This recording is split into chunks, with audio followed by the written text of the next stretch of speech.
마태복음 14장 15절에서 21절입니다. 마태복음 14장 15절에서 21절까지 말씀을 우리 한 목소리로 다 같이 합독하도록 하겠습니다. 15절부터 21절까지입니다. 시작. 저녁이 되매 제자들이 나와 가로되 이곳은 빈들이요 때도 이미 저물었으니 우리를 보내어 마을에 들어가 먹을 것을 사먹게 하소서. 예수께서 가라사대 갈 것 없다. 너희가 먹을 것을 주라. 제자들이 가로되 여기 우리에게 있는 것은 떡 5개와 물고기 2마리뿐이니이다. 가라사대 그것을 내게 가져오라 하시고 무리를 명하여 잔디 위에 앉히시고 떡 5개와 물고기 2마리를 가지사 하늘을 우러러 축사하시고 떡을 떼어 제자들에게 주시매 제자들이 무리에게 주니 다 배불리 먹고 남은 조각을 12 바구니에 차게 걸었으며 먹은 사람은 여자와 아이 외에 5,000명이나 되었더라. 아멘. 오병이어의 이적과 교훈이라는 제목으로 같이 말씀을 나누겠습니다. 오늘 주님께서 이 빈들에서 남자만 5,000명이 되는 사람을 먹이시는 이적을 우리가 보게 되는데, 여기 보면은 저녁이 되매 제자들이 나와 가로되 이곳은 빈들이요 때도 이미 저물었으니 무리를 보내어 마을에 들어가 먹을 것을 사먹게 하소서. 지금 보면은 저녁이 되었는데 제자들이 무슨 물질이 있겠습니까? 무슨 능력이 있겠습니까? 먹을 것이 없죠. 굉장히 곤란하게 되어 있는 상황인데, 지금 이 상황에서 가장 사람의 생각을 할 수 있는 가장 합리적인 방법은 마을에 다 보내가지고 거기서 이제 각자 알아서 음식을 사 먹는 거죠. 그러니까 이제 제자들이 마을에 들어가서 먹을 것을 사 먹게 하소서 이렇게 얘기를 했더니 예수님께서 갈 것 없다. 아주 단호하게 말씀하십니다. 갈 것 없다. 너희가 먹을 것을 주라. 참 주님께서 이 제자들의 형편을 잘 아시면서 너무나도 당혹스러운 말씀을 하시게 되죠. 갈 것 없다. 너희가 먹을 것을 주라. 제자들이 굉장히 당황해하면서 어쨌든 최선을 다해보죠. 주변에 먹을 것이 있나 찾아봤더니 요한복음을 보면 이제 한 아이가 물고기 2마리와 떡 5개를 가지고 있었다 이런 내용이 나오는데, 그 아이한테 야 이거 좀 줘라 해가지고 이제 가지고 와서 예수님께 드리게 되죠. 17절에 보면은 여기 우리에게 있는 것은 떡 5개와 물고기 2마리 뿐입니다. 자, 이거 가지고 어떻게 하시려고 합니까? 제자들은 이해가 되지 않죠. 자, 그런데 주님께서 그것을 내게 가져오라 이렇게 말씀하셨죠. 그것을 내게 가져오라. 그 얼마 안 되지만 그것을 내게 가져오라. 그리고 나서 이 19절에 보면은 무리를 명하여 잔디 위에 앉히시고 떡 5개와 물고기 2마리를 가지사 하늘을 우러러 축사하시고 떡을 떼어 제자들에게 주시매 제자들이 무리에게 주니.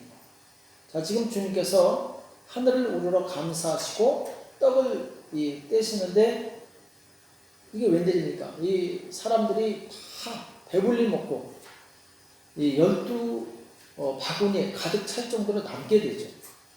그러면서 이 마지막에 먹은 사람은 여자와 아이 외에 5,000명이나 되었더라. 남자만 5,000명이면 여자와 아이 합치면 최소한 2만 명은 넘겠죠. 그렇죠? 자, 어떻게 이런 놀라운 이적이 일어날 수 있었는가? 이것은 이제 예수님께서 바로 하나님의 아들이신 것을 보여주는 예수님의 신성에 대해서 말씀하고 있죠. 자, 예수님께서는 하나님의 아들이시고 그리고 하나님이십니다. 무에서 유를 창조하시는 분이시고 불가능해서 가능케 하시는 분이신데, 자, 기왕이면은 아무것도 없는 곳에서 그냥 다 먹여주시면 얼마나 좋겠습니까? 주님께서는 제자들에게 있는 것을 가져오라고 말씀하세요. 여기에 무엇이 있느냐? 주님께서는 적지만 우리에게 있는 것, 곧 최소한의 믿음을 요구하세요. 곧 믿음의 행동을 요구하신다는 거죠. 주님은 능히 혼자서도 하실 수 있는 분이에요. 그러나 주님은 우리와 동행하시기 원하시고 동역하시기 원하신다는 거죠. 우리와 함께 가시기를 원하신다는 거죠. 우리의 작은 것을 가지고 크게 만들어서 하나님께서도 영광 받으시고 또 우리에게도 큰 기쁨을 선물로 주시기를 원하신다는 거죠. 여기 우리의 작은 믿음을 보태는 것, 나의 최선을 주님 앞에 드릴 때 주님께서는 그것을 가지고 많은 이 능력을 행하시고 이 영광을 나타내시게 되죠. 오늘 28절하고 29절에도 보면은 예수님께서 베드로에게 무리한 부탁을 하시는 내용이 나와요. 부탁이라고 하긴 좀 그런데 주님께서 무리를 걸어오시니까 베드로가 깜짝 놀라서 자기도 걷고 싶은 거예요. 주님, 저도 걷고 싶습니다. 저를 좀 오라고 해주십시오. 예수님께서 오라 했더니 베드로가 물에 뛰어들더니 걸어서 철퍼덕 하면서 주님한테 가는 거예요. 사실 주님의 요구가 참 이해가 되지 않습니까? 이해 안 되지 않습니까? 어떻게 무리를 걸어오라고 그렇게 하실 수 있는가? 정말 말도 안 되는데, 자, 그런데 어쨌든 주님께서 오라 했을 때 그 말씀에 순종해서 행동하니까 주님이 이적을 행하십니다. 베드로 평생에, 아니면 인류 역사상에 무리를 걸은 사람 누가 있습니까?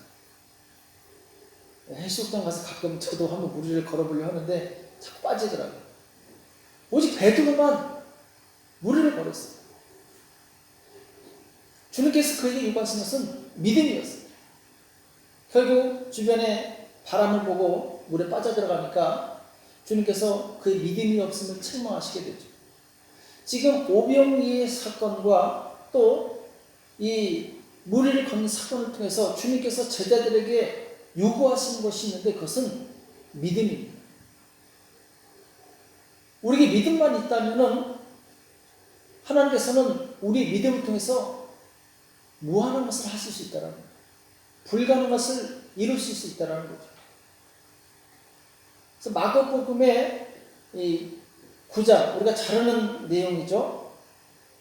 어떤 아버지 아들이 이 귀신이 들려서 심한 경련을 일으키고 땅에 막 굴리면서 거품을 흘리고, 이 아버지한테 예수님께서 물어보니까 어려서부터 귀신이 불에도 던지고 물에도 던지고 자꾸 죽이려고 했다는 거예요. 그러니까 무엇을 하실 수 있으면 제발 좀 도와달라고 합니다. 근데 예수님께서 할 수 있거든이 무슨 말이냐? 믿는 자에게 능치 못함이 없느냐? 이렇게 말씀하시죠. 믿는 자에게. 하나님의 이적, 하나님의 능력을 제한하고 방해하는 것이 무엇이냐? 우리 믿음이 없는 거예요. 우리에게 믿음만 있다면 우리는 모든 불가능한 상황을 초월해서 하나님의 능력을 경험할 수 있다는 거죠. 주님은 우리에게 요구하시는 것이 다른 어떤 것이 아니에요. 재물이나 내 어떤 학벌이나 내가 가진 어떤 세상적 권세나 명예, 이것을 요구하시지 않아요.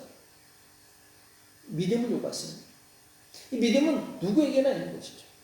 우리가 정말 하나님을 신뢰하고 하나님 말씀을 의지한다면 우리는 믿음을 보여드릴 수 있는 거죠. 그래서 하나님께서는 아무리 연약한 자라도 그 안에 믿음이 있으면 그 믿음을 보고 역사하시는 거예요. 우리 안에 이 믿음의 씨앗이 있기를 소망합니다. 이 믿음은 바로 하나님께서 우리를 통해서 일하시는 통로예요. 믿음을 통해서 하나님께서 일하신다는 거죠. 그래서 이 믿음은 어떤 것이냐? 믿음은 항상 주일 설교 때 하는 말씀이죠. 붙어있는 것이다. 믿음은 붙어있는 거예요. 그 말씀이 어디에 나오느냐? 요한복음 15장 4절에 나와요. 내 안에 거하라. 나도 너희 안에 거하리라. 가지가 포도나무에 붙어 있지 아니하면 절로 가시를 맺을 수 없음 같이 너희도 내 안에 있지 않으면 그러하리라. 여기 보면은 가지가 포도나무에 붙어 있으면, 자, 붙어 있는다. 이게 믿음이에요. 결국 열매는 어디서 나오느냐? 가지 끝에서 나와요. 나무 이 통에서 나온 이 열매가 맺힌 것이 아니라 가지 제일 끝에 그야말로 가난한 실핏줄 같은 그 가지에서 열매가 맺힌다는 거예요. 포도 농사를 한번 지어본 적이 있었다고 했죠. 포천에서. 그때 저는 정말 신기하더라고요. 어떻게 이 포도, 무거운 포도가 그 실핏줄 같은 이 가느다란 가지에 그렇게 대롱대롱 매려 있는지, 달려 있는지 안 떨어져요. 그렇게 무거운데도 처지기만 하지 안 떨어져요. 바람이 불어도 잘 안 떨어져요. 하나님은 마른 가지같이 정말 연약하지만 우리를 통해서 열매를 맺혀주신 하나님이세요. 우리가 주님께 붙어 있기만 하면 주님께서 일하신다는 거예요.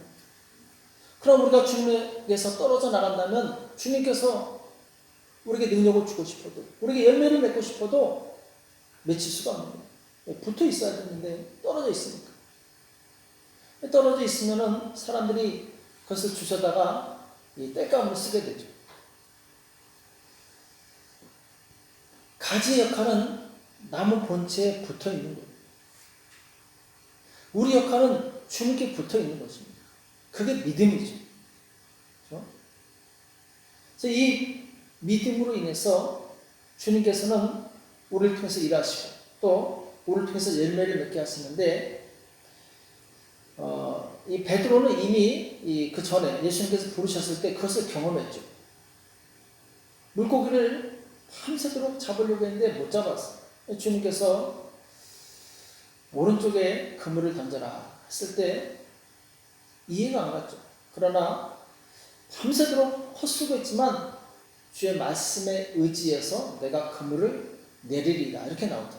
말씀에 의지해서. 그러니까 믿음은 무엇이냐? 붙어 있는 건데 붙어 있는다는 건 또 무슨 말이냐? 말씀을 의지해서 사는 거죠. 하나님께서 나에게 주신 그 말씀을 순종하는 것이죠. 이것이 내가 최소한 할 수 있는 거예요. 자, 지금 보면은 이들에게 지금 2만 명이 넘는 사람을 먹일 만한 능력이 전혀 없습니다. 그러나 이들은 이 떡 5개하고 물고기 2마리를 가져오게 돼요. 이것이 그들이 할 수 있는 최소한의 믿음이었어요. 아니, 최대한의 믿음이었죠. 전부를 다 드렸습니다. 자, 주님께서는 이것을 가지고 2만 명이 먹는 사람을 먹이시는 이적을 행하게 되죠. 자, 믿음은 내가 가지고 있는 정말 최선으로 힘을 다해서 하나님께 드렸을 때 하나님께서 그것을 받으시고 그것을 통해서 일하시는 거예요. 그래서 내가 하나님께 드릴 수 있는 최소한의 것을 드릴 수 있어야 된다는 거예요. 아무것도 안 하고 그냥 감나무 밑에서 입 쩍 벌리고 감 떨어지기만 기다리는 이것이 믿음이 아니라 하나님께서 우리에게 먼저 믿음을 요구하십니다. 예수님께서도 병자를 고치실 때 먼저 믿음을 물어보세요. 내가 이렇게 할 줄 믿느냐 물어보시죠. 믿음을 하면 그 믿음을 통해서 역사하시는 거예요. 우리 인생에 하나님께서 큰 일 행하실 줄 여러분 믿습니까? 소리가 작은데 믿습니까? 그럼 그 믿음을 통해서 하나님 일하시는 거예요. 우리 외모를 보고 일하시는 것이 아니라 우리 안에 있는 믿음을 보시고 일하시는 거예요.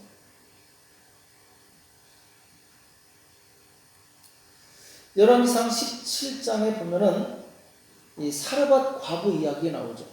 사르밧 과부가 마지막 남은 밀가루와 마지막 남은 기름을 가지고 떡을 만들어서 이제 아들과 자기 둘이 먹고 죽으려고 하고 있었어요. 왜? 양식이 없으니까. 가뭄이 들어서 양식이 없는 거예요. 근데 얄밉게도 이 엘리야라는 사람이 들어오더니 그걸 나한테 달라는 거예요. 참 어이가 없죠. 그래도 하나님의 종이기 때문에 그 떡을 만들어서 공개합니다. 엘리야가 맛있게 떡 먹는 거 보고 이 과부하고 아들은 얼마나 배가 고프고 힘들었겠습니까? 자, 그런데 이게 웬일입니까? 그리고 나서 밀가루 통에 밀가루가 끊이지 않고 풀면 나오고 풀면 나오고 풀면 나오고 기름통에 기름이 끊이지 않는 거예요. 따르면 또 있고, 따르면 또 있고, 따르면 또 있고.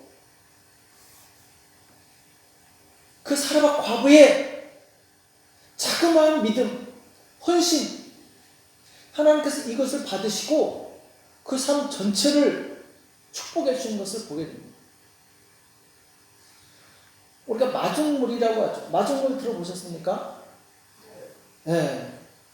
제가 어렸을 때 보면은 이 물 한 바가지를 이 펌프 있죠. 이렇게 하는 거. 물 한 바가지 퍼가지고 물을 넣어야 돼요. 물 안 넣으면은 이렇게 하면은 쇳소리만 끼익 쇳소리만 나요.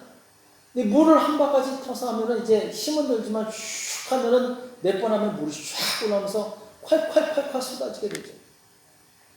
이 마중물 한 바가지 물이 지하에 있는 수많은 물을 끌어올리는 힘이 된다는, 원동력이 된다는 거죠. 우리가 하나님께 드리는 최선의 믿음의 순종의 행동이 하나님으로 하여금 일하시게 하는 그런 원동력이 된다는 거예요. 하나님은 능력이 없어서 이적을 못 행하시는 분이 아닙니다. 하나님은 오직 믿음이 있는 곳에서만 일하시기로 작정하셨기 때문에 우리에게 믿음을 요구하십니다. 믿음은 무엇입니까? 히브리서 11장 11절에 보면은 1절이죠. 믿음은 바라는 것들의 실상이요 보지 못하는 것들의 증거니 선진들이 이로써 증거를 얻었느니라. 믿음은 지금 보이는 것을 믿는 것이 아니죠. 보이지 않지만 하나님께서 이루실 그 결과를 내가 믿음으로 받는 것이죠. 마치 우리가 밭에 감추인 보화 비유를 배웠는데 거기 보면은 밭에 보화가 감춰 있는 것을 보고 그리고 살짝 흙으로 덮고 집에 와서 아니까 자기 전 재산을 팔아서 이 땅을 사게 되죠. 왜? 아니까. 마찬가지로 눈에 보이는 이 보석을 본 것처럼 눈에 보이지 않지만 우리가 실상을 믿음으로 보는 것이죠. 지금 이루어지지 않았지만 이루어진 그 실상을 내가 믿음으로 바라는 거예요. 그리고 그 믿음을 가지고 순종했을 때 하나님께서 일하시게 된다는 거예요. 우리는 꼭 봐야지 뭐가 속이 후련하고 그런 경향이 있는데 보이는 거 보는 거 누가 못하겠습니까? 보이지 않는 것을 볼 수 있는 눈, 이것이 바로 믿음이죠. 그러니까 믿음은 큰 능력이 있지만 아무나 가질 수 있는 것이 아닙니다. 정말 하나님을 신뢰하고 사랑하고 하나님의 능력을 아는 사람만이 믿음을 가질 수 있는 거죠. 우리는 하나님 안에 모든 것이 있다는 것을 기억해야 되는 거예요. 우리는 자꾸 눈에 보이는 재물을 따라가고 눈에 보이는 이 명예를 따라가고 눈에 보이는 어떤 건강을 따라가고 눈에 보이는 세상의 화려한 것을 따라가는데 그러나 하나님 안에 그 모든 것이 다 있다는 거예요. 하나님을 얻는 자는 그 모든 것을 다 얻게 되는 거예요. 그러니까 결국 우리는 하나님을 얻으면 하나님께서 모든 우리의 필요를 채워주시는 공급자가 되시기 때문에 자, 이스라엘 백성이 광야에 나왔을 때 정말 광야는 척박한 땅이었죠. 아무것도 없어요. 왜 하나님께서 정말 이 척박한 땅 가운데 이스라엘 백성을 인도하시는가? 목적이 있죠. 바로 이들로 하여금 믿음을 갖게 하기 위해서. 어떤 믿음이냐? 하나님만 바라보는 믿음. 하나님만 바라보는 믿음을 갖도록 하기 위해서 광야로 몰아내셨다는 거예요. 그래서 그 속에서 정말 이들이 의지할 것은 하나님밖에 없는 거예요. 왜? 하나님으로부터 모든 인도하심이 나오죠. 구름기둥과 불기둥으로 인도하시게 되는데 그러니까 하나님만 바라보게 돼요. 왜냐하면 내가 길을 알면 내가 그냥 가면 되죠. 근데 길을 모르니까 하나님을 의지할 수밖에 없는 거예요. 내가 능력이 있고 땅이 많으면 농사 지으면 되는데 땅도 없고 지금 오직 하나님이 만나를 내려주셔야지만 하루하루 살 수 있는 거예요. 하루라도 안 내려주시면 그냥 굶는 거예요. 그러니까 하나님을 안 바라볼 수가 없는 거예요. 신발과 옷도 마찬가지예요. 40년 동안 하나도 헤어지지 않고 닳아지지 않았다 말씀하고 있죠. 또 전쟁에 하나님의 능력 아니고서는 어떻게 이들이 승리할 수 있겠습니까? 맨날 노동만 하는 사람들이 어떻게 전쟁을 할 수 있겠어요? 그러나 하나님 함께 하시니까 적들을 쳐서 이기게 하십니다. 나중에 가나안 땅을 정복하게 하시죠.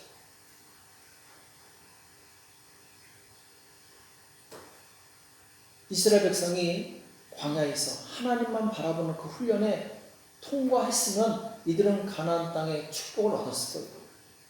안타깝게도 여호수아하고 갈렙만 그 훈련을 통과합니다.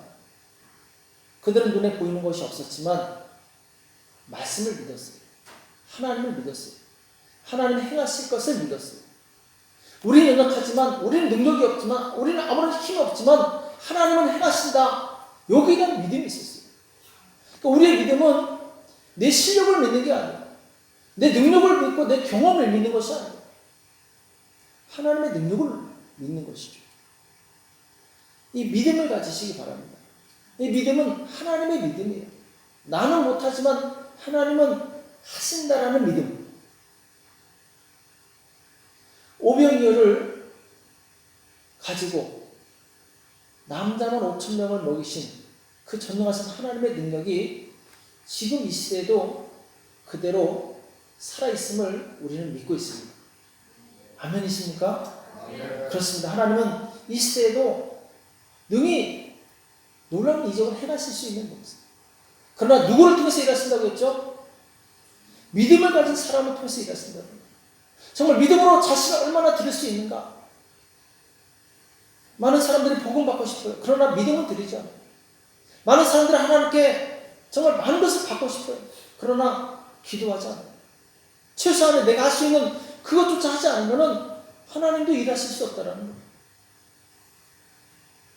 예수님 시대에 바디메오만 맹인이었겠습니까? 얼마나 많은 맹인이 있었겠어요. 그러나 바디메오가 눈을 뜨게 돼요. 왜 그렇습니까? 주님이 지나갔을 때 온 힘을 다해서 주님을 부릅니다.